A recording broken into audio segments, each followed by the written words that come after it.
So in the previous class, if you remember, we were supposed to discuss about the various tractive resistances that the train need to overcome while it is traveling on a railway track, right? Uh, railway board or the engineers in the railway board, they have categorized all these resistances into four different categories. So basically, these four different resistances need to be overcome by the vehicle when it is traveling on the railway track. So the first one is the train resistance. Second is resistance due to track profile. Third, resistance due to starting and acceleration. And then the fourth one is wind resistance. Okay, let us discuss each one of these in detail. So I expect you guys to keep a book with you and a pen so that you can start writing these equations as and how it has been explained, because at the end we'll be using these equations to solve the problems. So talking about the train resistance will be further classified into four sub resistances, namely resistance independent of speed, resistance dependent on speed, and then atmospheric resistance and resistance due to track profile. So these are the four sub resistances that comes under train resistance. Okay, each one of these I have given respective names. Okay, these might not be available in the textbook. I have given these notations for my convenience to have a better understanding. So resistance independent of speed is denoted as capital R small t1. Similarly, resistance dependent on speed is denoted by capital R small t2. Atmospheric resistance is denoted by capital R small t3. Okay, so these are the three main components or the sub resistances which influences the overall train resistance. Okay, now let us talk about each one of these in detail. So the first one here is resistance independent of speed, which is capital R small t1. Okay, so this particular resistance will be basically due to many reasons. Some of the reasons are being explained here. It might be because of rolling resistance, or it might be because of journal resistance, or it might be because of frictional resistance. Okay, even sometimes it might be because of the track resistance. So re, uh, rolling resistance is the resistance to the motion of the train when the train is moving at a constant speed. Okay, so the friction between the rail and the wheel when the vehicle is moving at a constant speed on a railway track, right? So that kind of a resistance developed is called as rolling resistance. Next is journal resistance or journal friction. So this particular friction would be normally seen in locomotives, wagons, or even compartments, depending upon the type of bearing and lubricants that are used and the temperature at which the vehicle is operating. Okay, so there will be moving components, and the type of bearing that is used and the type of lubricant that is used in these bearing will cause some amount of resistance in the moving locomotives or wagons or even compartments. Okay, so normally the roller bearing will have a journal resistance between 0.5 to 1 kg per ton. Similarly, if you are using a coupled bearing with slightly hard grease in the bearing system, then it would be around 1.3 to 1.5 kg per ton. So this is about journal resistance or journal friction. Next, you have the frictional resistance. Now, this is basically due to the movement of the steel wheel and steel rails. Okay, So again, during starting process, when the vehicle is about to begin the motion, as and how the speed gets increased, the resistance will start coming down. Okay, so that resistance which is progressively coming down is called as frictional resistance, right? So it varies from place to place, from terrain to terrain, and also the weight on the vehicle. Okay, so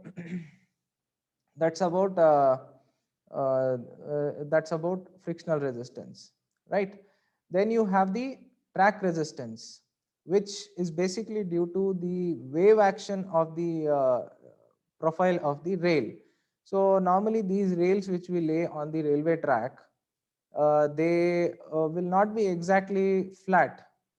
After certain distance, obviously the track follows the terrain that we are crossing through. Okay, so the terrain might not be expected to be flat all throughout for hundreds of kilometers. It will go up and down, and there will be gradients, etc., etc. So those kind of gradients are influential on this kind of resistance, provided there will be some places where even if the terrain is flat, because of the variation in the formation and the elasticity of the formation, there will be waves that gets generated. I think I have already discussed about this part of it in creep studies on creep. Okay, so these are the factors influencing the resistance independent on speed, which is the first type of sub resistance influential on train resistance. Okay, now the equation for this particular resistance, that is resistance independent on speed, that is RT1, will be equal to 0.0016 times of W. Okay, where W is the weight of the vehicle in tons, right? This is what you need to remember. So RT1 is 0.0016 times of W, where W is the weight of the vehicle. Okay, now this is the first equation. Similarly, if you come back here, we just discussed about resistance independent of speed. Now let us discuss about resistance dependent on speed, that is RT2. So if we want to study about RT2, there are again some factors which are influential on this RT2, right? So the kind of resistance that you find in this particular category is because of track irregularities, right? So if the track is not maintained properly, and if it is not been checked for its level, and as per the design, if it is not been constructed and maintained properly, then there will be track irregularities, and this kind of track irregularities are responsible to give resistance dependent on speed. Second is due to vertical movement of the wheel on rail. So these kind of factors are because of the improper or loose joints that we might come across along a railway track, right? This might be because of poor construction and poor maintenance of the railway track. So those kind of vertical movements are normally seen in places where you have weak joints or loose joints or improperly maintained railway tracks with fasteners and fittings. Okay. Then you have flange friction. Okay, sometimes what happens is, this is denoted by RC. Okay, just for our convenience. So sometimes along the railway track, when the locomotive moves, okay, you might have experienced the zigzag motion when you are sitting in the wagon. Okay, when the vehicle is moving at certain speed, the wagon starts moving in the zigzag manner, right? So this is basically because of the irregularities that are being observed in the wheel, especially if you don't have a proper coning or wheel tread that is being maintained. So this particular action of the wheel moving in the zigzag manner is called as the nosing action. So this basically results in the oscillation and swinging of the bogies or wagons that are trailing behind the locomotive. Okay, so that is due to the flange friction. Now this flange friction RC is inversely proportional to the length of the rigid wheelbase, right? So if the length of the rigid wheelbase is more, then the flange friction or resistance due to the flange here would be less, okay, and it would be the vice versa. Also, RC is assumed to be directly proportional to the speed of the square of the speed of the train. Okay, so this is what you need to remember about flange friction, right? So to just revise, the resistance dependent on speed, that is RT2, is influential by these three important factors, which are called as track irregularities, and it might be due to vertical movement of wheel on rails, and then it might be due to the flange friction, right? So this is the relationship of the flange friction with respect to the length of the wheelbase and the speed of the train. So equation for this RT2 now would be equal to 0.00008 times of W into V. Okay, where V is the speed of the vehicle in kmph, and W would be the weight of the train in tons. Okay, you need not do any kind of conversion here. Whatever values that are being given to you in kmph and tons, that need to be substituted. So this is the equation for RT2. Earlier, this is the equation for RT1. Similarly, this is the equation for RT2. Now talking about RT3. So RT3, as per what we had listed a few pages back, it's actually called as atmospheric resistance. So we had denoted it as RT3. So this particular resistance in the track system or along the track will be due to the temperature variations at the ends of the rail and the wind that is blowing on the sides of the vehicle when the vehicle is moving at certain speed. So greater the speed, greater would be the resistance given by the wind on the vehicle. Okay. Apart from this, because of the temperature variation, there would be expansion and contraction of the rail. Again, that leads to the resistance being put on the vehicle. So that is RT3. So RT3 is said to be equal to 0.000006 times of WV square, where again W is the weight of the train in tons and then V would be the speed in kmph. Okay, so this is the equation for RT3. So the total train resistance, okay, the first resistance category, this, the total train resistance will be equal to the sum of resistance to resistance independent of speed, resistance dependent on speed, and then atmospheric resistance. So RT1 plus RT2 plus RT3 will give you the total train resistance. Okay, so that is what I have done here. So the total train resistance is equal to R capital T1. Again, this is for our convenience, R capital T1, right, which is equal to sum of all these intermediate or the sub resistances that falls into train resistance. So all these equations I have just summed up. So this can be considered as equation number 1. R capital T1 is equation number 1, right.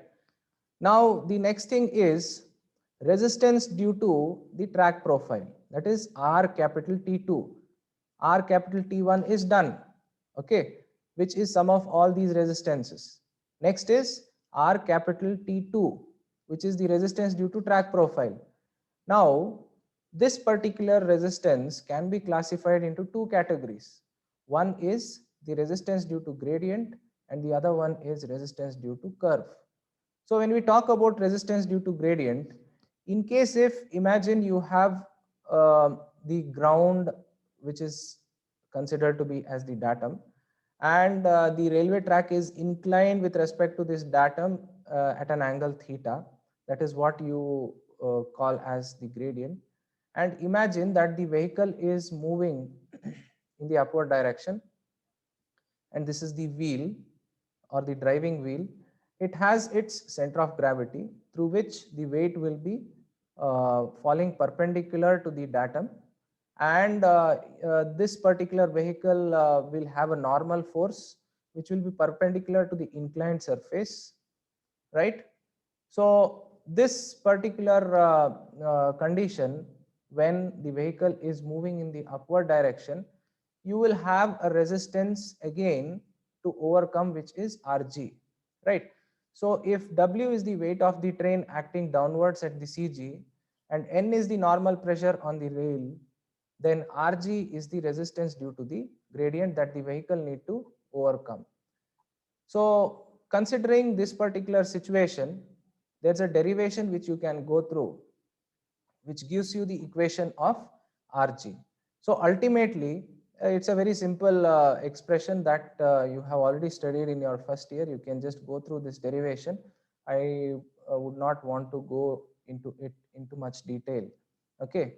So ultimately, Rg is equal to the product of W and G, where W is the weight in tons, and G would be the gradient or the slope that we have provided on the railway track.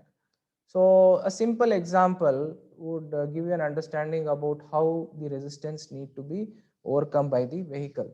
Okay, so imagine if the weight of the train or the locomotive is 2 tons, and if the gradient is 2%, right, or if the slope is 2%, then to calculate Rg, you just need to take a product of these two, right?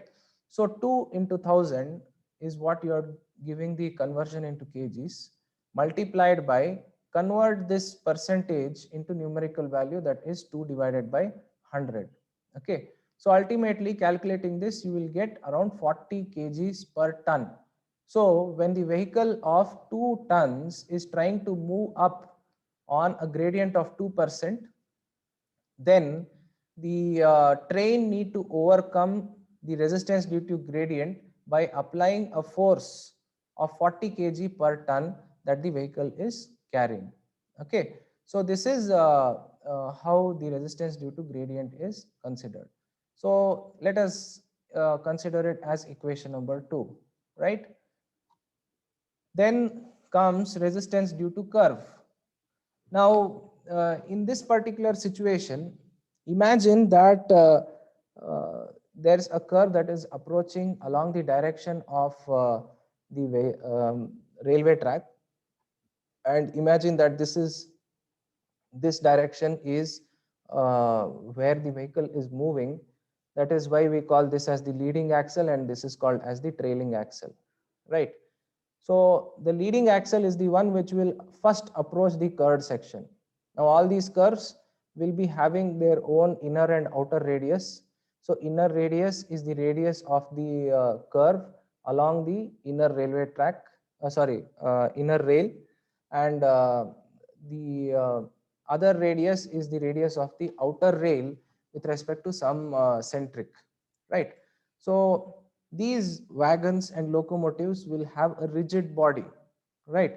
You don't have a flexible body which will take the shape of this curve such that the vehicle will move very smoothly. Since the wagon or locomotive has a rigid body, it will have a rigid wheelbase as well. So that distance between the two axles is called as the wheelbase, or the distance between two wheels of the leading axle and the trailing axle is called as the wheelbase, right? So when such a rigid body or rigid vehicle approaches a curved section, this is how the rails would place themselves. If you closely observe, uh, then you will understand what this actually means. So when the vehicle approaches a curve, okay, these two rails, you would be able to see that the leading rail and the leading wheel and the trailing wheel, okay, they will start uh, rubbing themselves with the head of the inner rail, right? So the flanges of these wheels will be causing excessive rubbing, whereas even on the other hand, the leading rail, you can see that the flange is touching the inner surface of the head of the outer rail, okay. So that again causes a huge amount of friction. So the only wheel that looks to be getting derailed is this, okay. The one that the wheel that is in the trailing rail, which is moving on the outer rail, okay. I hope you guys are understanding. So if you consider four wheels in a wagon or a locomotive, there will be two axles, leading axle, and the other one is the trailing axle. Both the wheels in the leading axle will be touching the inner surfaces of the head of the rails, okay. And one wheel on the trailing axle will be touching the rail, and they'll be causing excessive rubbing. And the wheel that is there or that is moving along the outer rail of the trailing axle will be looking as if it is getting derailed. It will hardly be touching the rail, right? So this particular case is what is responsible to cause the resistance when the vehicle is approaching a curved section. Now this has been explained in terms of a small derivation where we normally find out the resistance, okay. So imagine that you have similar such situation where the leading axle and trailing axle are moving, right? So this is the outer rail and this would be the inner rail. Now this railway track has a gauge, right? This is the gauge. So this gauge, I think you have already studied about how the gauge would be defined. It is the clear distance between the inner surfaces of the two rails forming a railway track. So this would be the gauge. So half of the gauge is G by 2 and G by 2, right? Now this particular dotted line which you can see is the center of the center line alignment of a railway track, okay. So this is where the reference line goes. It's an imaginary line, okay. So the radius here is denoted by capital R. Similarly, if I would want to find out the radius of the outer rail, then that would be R plus G by 2, okay. This radius R till the center plus G by 2 would give me the radius of the outer rail. Similarly, radius of the inner rail would be R minus G by 2. Very simple, okay. So if this is R, I need to deduct this portion to get the radius of the inner rail, right? So if this curve is having a degree of say alpha, or the angle at which the curve is being set, if it is alpha, then this particular d, value of d, okay, which is the distance traveled by the outer rail, distance traveled by the wheel on the outer rail and distance traveled by the wheel on the inner rail. So if d1 is the distance traveled by the wheel on the outer rail, that would be equal to R plus G by 2 multiplied by alpha. Similarly, the distance traveled by the wheel on the inner rail would be equal to D2, and that is equal to R minus G2 multiplied by alpha. So it's basically the product of radius and alpha, which will give you the distance that the wheel is going to travel, either along the inner rail or along the outer rail, right? So that is what it means. So it is always observed that D1, this D1 will be always greater than D2. That means that the wheels that are traveling on the outer rail will traverse a greater distance when compared to the distance traveled by the wheels that are moving along the inner rail. Okay, so that is what is the significance here. So D1 will always be greater than D2 by some amount. So what is that amount? That would be equal to gauge multiplied by alpha. That is capital G multiplied by alpha. Gauge is always denoted by capital G, right? Multiply it with the angle at which the curve is being set, you will get the amount to which the distance is being traveled. Okay, so taking this into consideration, if we have capital F as equal to the force of sliding friction and G multiplied by alpha as the distance, then the total work done by the vehicle to overcome these forces will be equal to W, will be denoted as W, capital W, and will be equal to the product of F, G and alpha. So that is the work done that you need to keep in your mind. So for calculating the mean resistance, the work done should be distributed over the distance capital D. Okay, so you need to consider this value of capital D. So this capital D is this. Capital D is alpha minus alpha multiplied by R. Okay, so that is what you need to keep in your mind. So the mean resistance here will be having an equation somewhat like this.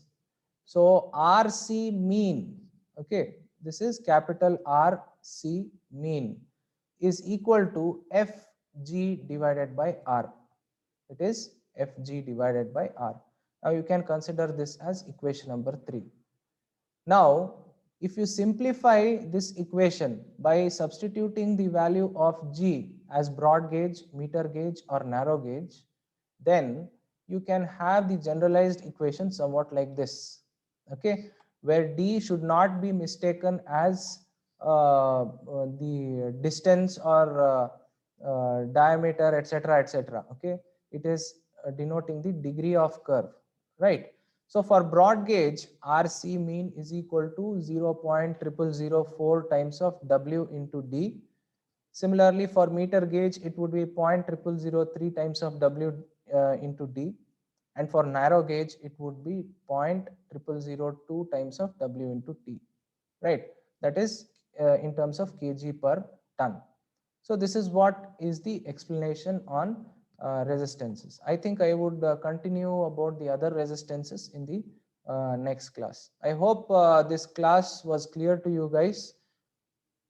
Yeah.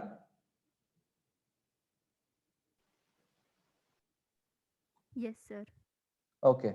So just try brushing up with whatever you have studied today, because it might be a little confusing for you.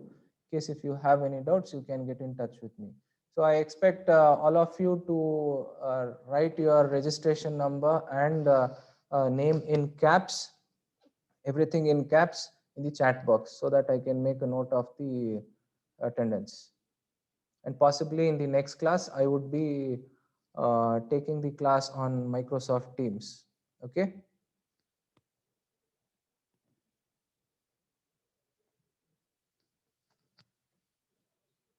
Should I end the meeting here?